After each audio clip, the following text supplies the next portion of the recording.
When is it safe to train in Neigong? Okay, so the thing is, it depends on what system you are looking at. For instance, let's start with, I guess, I'll use the term lower tier.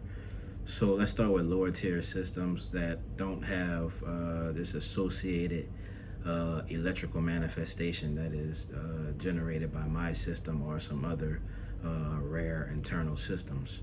So let's just take internal martial arts, for instance, just the basic ones, Bagua Jiang, Tai Chi, Xin Yi Chuan, just the basic martial arts systems that people like to practice.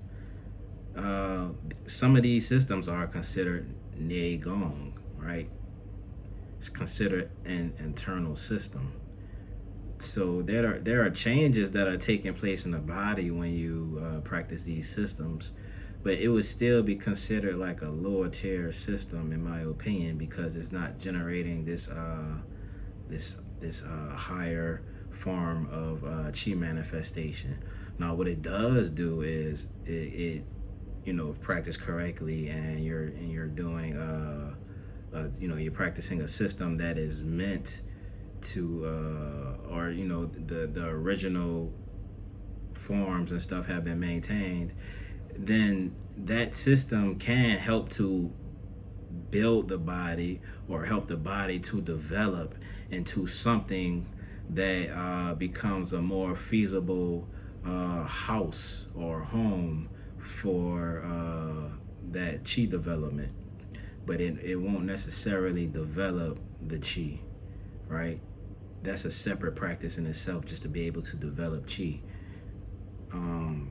So you want your Neigong system to essentially have that chi development component in it. That's the main priority for Neigong, right? That's why most people even get into practicing Neigong. They see these videos of like John Chang, for instance, or other well-known masters. You just Google Chi mission or something, and you get a bunch of masters popping up, right, on online.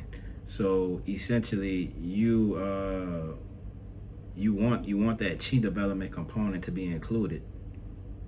The thing is, once that chi development component is included, there are associated health risks if you aren't healthy.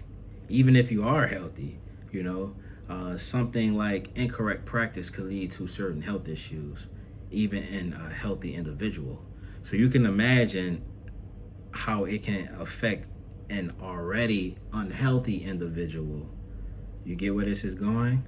Okay, so another sense. I'm gonna try to take it to the most basic form, right? This is how I like to explain it to people. You see some of my videos, right, where you see chi being emitted into patients, and one side might be clear, the other side might have a blockage, right? And when you see that blockage, what you see is the limb twitching, right? Whereas when there's no blockage, you just see the limb lock up. As the other one, it twitches. That's a significant difference going on.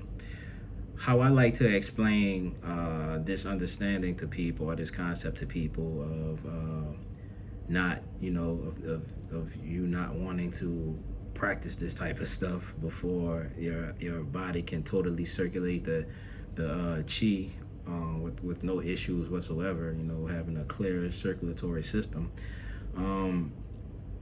Basically, when that chi is going in, it's bouncing off of something. That's what you're seeing there, right? That's what's causing the twitch. It's bouncing off of something. It's not just going straight in and out the foot, straight into the hand and out the foot. It's not doing that. It's hitting the, wherever the stagnation is at, and it's bouncing off of it. It's not able just to fluidly pass through. In the same sense, now that's an emitter emitting into the recipient, right? And it's getting that bouncing effect. So imagine if the recipient didn't proceed with treatment, so to speak, and they were like, hey, screw the treatment. I just want to learn your secret internal practice. Just teach it to me. I don't want to, I don't want to go through the treatment process. All right, cool. You get taught the practice, right, of whatever system, and this system is just known for developing like crazy quantities of chi, right? Essentially, you're going to get that same effect in your body, except now you're the emitter, and that chi has nowhere to come out through. So, in that same sense, when the chi was entering and it was bouncing, it was doing that. Now you're trying to get it to exit, and it's just going to do that. Does that not sound like something that you don't want to happen inside of your body?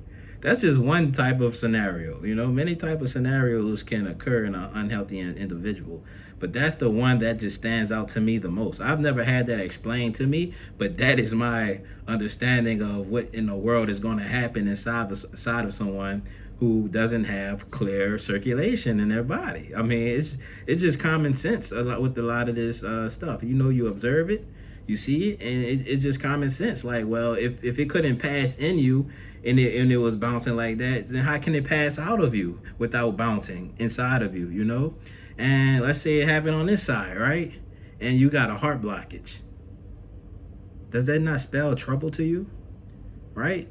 You have some type of blockage in any organ, and that chi is bouncing like that. Does that not spell trouble?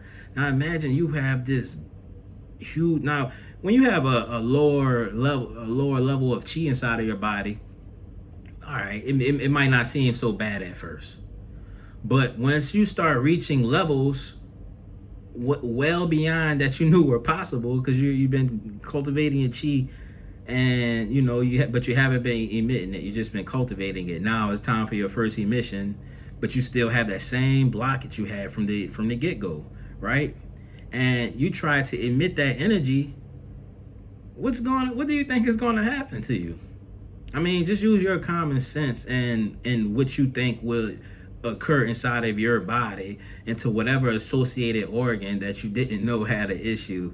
With what do you think is going to happen? My common sense is telling me the organ is going to pop. The balloon is going to pop. That's what my common sense is telling me. There's nowhere for it. Your circulation isn't up to par. So essentially, that load that you're trying to pass through will not pass through, and it's going to bounce right back. It's going to reject, right? I mean, we just got to use common sense, and when we're just viewing these things. But at the end of the day, it wouldn't be common sense to an individual who hadn't had that personalized experience with this stuff, right? I've been on many trips. I've seen this various times. I've seen over 100 people being fachied into. I've seen many people faching, themselves, right? Or not faching themselves, but themselves faching into others. I've seen both sides many times, right? I fachied many times myself. So I mean, that's I mean, it's common sense, and like people contact me frequently, like, hey, I can't afford the medical treatments. Can you just teach me to exercise? It's like, brother, I will be doing you a disservice to even try to teach you this stuff without taking the proper precautions. I'm not gonna be responsible for anybody's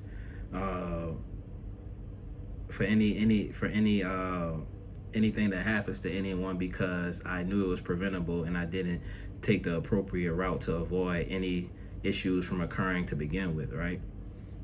So I'm not going to be responsible for that. I have many people trying to just essentially trying to use their own wording to try to manipulate me to learn these practices. I understand it's real unique. A lot of people want to learn it, but at the end of the day, you got to do what it takes to learn what I'm learning or to do what I'm doing. Otherwise, there are many other schools who are more than willing to teach you stuff that, in my opinion, will definitely screw you up if you don't go to a doctor and get checked out. I'm the person in the room who's gonna be the realistic person, right? I'm the only person in the party who's not holding a beer.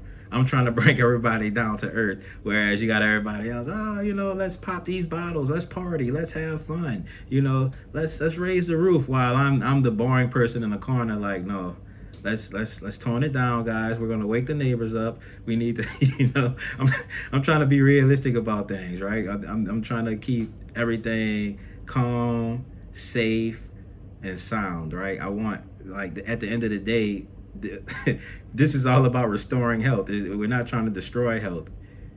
In your path to restore health, you can destroy your health.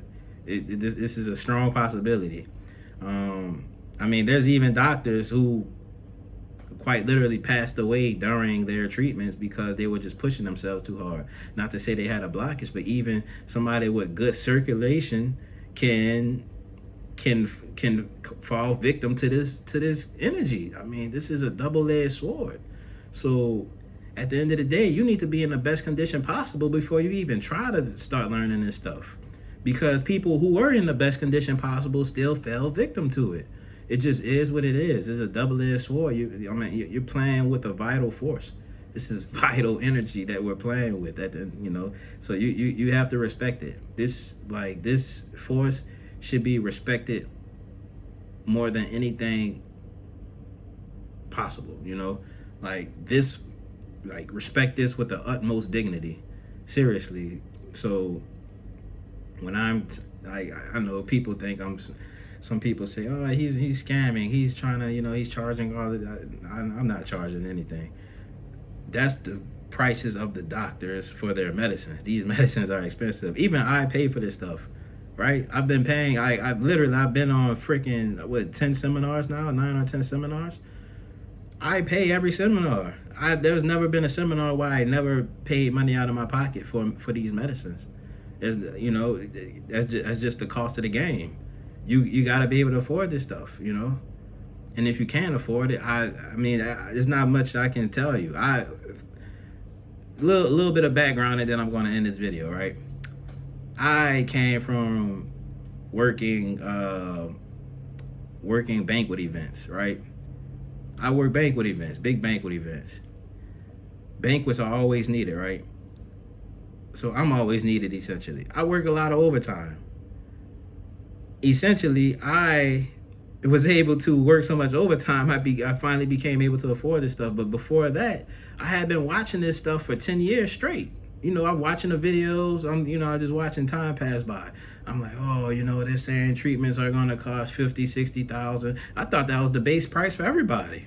Seriously, when I was hearing, then I was like 18, 19 years old when I first discovered this stuff, and I'm hearing $50,000-$60,000. It's like, man, I'm never gonna be able to afford that. So I was one of those guys, like many of you who watch my videos, sitting back, just watching the YouTube, waiting for the next video to be released to see the next demonstrations being done by Master Jiang Feng and et cetera, all these different masters, right? And then lo and behold, that doctor passed away, right? Next cold turkey, no trips were being done. I said, wow. I watched for several years. I watched them do all this stuff. I had the opportunity to join these events and witness this stuff personally, and I never did it, right? I was assuming I could just practice from home and get the results they had without having to spend a dime. I had the same mindset as many of you who watch my videos had, honestly. It's a common mindset to have, really. It's the most logical way to approach it initially. So after that, next they started doing their trips again. And guess what happened? So this was 2016 when Master Jiang Feng passed away, right? Next they started doing trips, I think, again in like 2017 or 18 or something like that. Then boom, guess what came right after? COVID, cold turkey again. I said, wow, I just watched this stuff pop up, and they're doing it, and I had the opportunity to join. Boom, cold turkey. It popped up again, cold turkey. No flights, nobody can leave the countries, nobody going in, nobody going out, right? So now I'm like, oh, it's lost forever. So essentially 10 years passed before I actually had the third opportunity to join a trip. And you know what I told myself? I said, guess what? I'm going to work as much overtime as possible. I'm going to do everything in my power, to be able to join these trips. And I did it. I made it happen. I had to make sacrifices. It is what it is. A lot of people don't want to make sacrifices. And I'm not trying to turn this into a life coaching video or anything, but at the end of the day, you got to make sacrifices. I watched for 10 years. If you want to be that next person who watches for 10, 20 years before you finally decide to jump on it, be my guest. But you never know what's going to happen in between. You never know, because this stuff could, just as easily as it started up, this stuff could just as easily stop. Seriously. I mean, you got to take everything with a grain of salt. And, when it's there, you got to seize opportunity. But I did what I did, I did what I could do, and I became able to join these medical seminars. I met some great people at these events, and it actually put me in position to continue going to these events. Seriously, because at first I was only able to afford like one event. I met a guy. I achieved another better life opportunity, and here we are. I became able to afford each of these events. Only because I went to one of the events, funnily enough, right? But it was the second event that I went to that put me in position. But like I said, this isn't a life coaching video. I'm just telling you guys, what it is. When is it safe to practice Neigong? I gave you your answer. How the best way to approach it, I just gave you another answer for that, right? And do what you can, and leave it up to fate. But don't, leave 1% up to fate, and the other 99%, you need to do what you can. Seriously, because it's all on you. It's not on anybody else. You can't put the burden on anybody else. Like, well, this is my life scenario. No, it's on you. All right. See you guys in the next one.